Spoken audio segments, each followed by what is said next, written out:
Good morning. Walk in the way of love. Follow God's example, therefore, as dearly loved children, and walk in the way of love, just as Christ loved us and gave himself up for us as a fragrant offering and sacrifice to God. And then Paul writes earlier in Ephesians, he says his prayer for them is that they be rooted and established in the love of God. That's their foundation. That's their identity. Anything apart from that identity, we become an idolater. If we end up worshiping the things that God creates rather than God himself, we become an idolater. We settle for the small g instead of the big G. And then our lives are rooted in those things instead of being rooted and established in the love of God. And then everything will flow out of that place in our life. And I was thinking of Jesus. He was teaching the two greatest commandments, and he says that we need to love God with all of our heart, with all of our soul, and with all of our mind. And the second is love our neighbor as ourself. And I think the foundational part is loving God and knowing that we're loved by God. And then that sets us free to be able to love our neighbor unconditionally. The power is in the love of God. Everything begins with that, because we come into the world apart from that because of the fall. And so we're searching and striving for love and acceptance in all these different avenues in our life. And we're never being fulfilled. Our soul is not being fulfilled.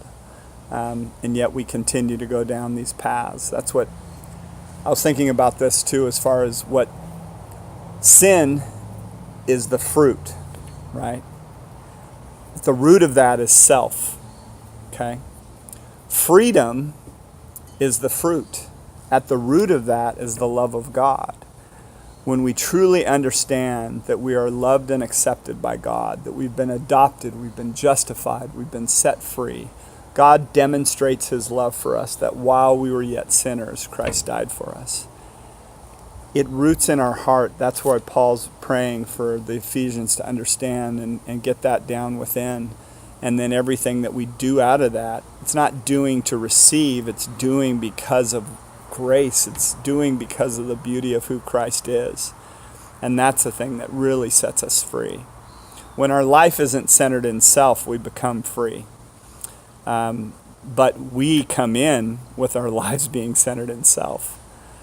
That's what Jesus came to do. He came to reconcile us and get us back to the love of the Father, into right relationship with him. And then that sets us free to be able to love other people unconditionally, because we're not so self-concerned.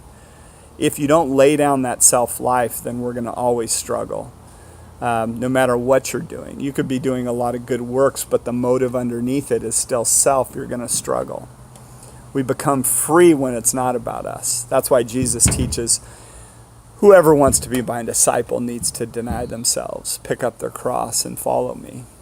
You know, it's about us. The one who tries to hold on to his life will lose it, but the one who lays down his life for my sake and the gospel will find it.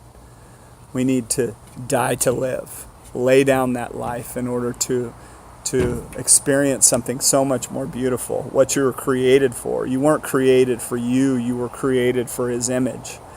You were created for him. So now you become more and more like him through sanctification. Your life from this point forward is you're in him, and you enjoy his creation. You enjoy the people that are around you. You're able to truly love instead of being so self-focused.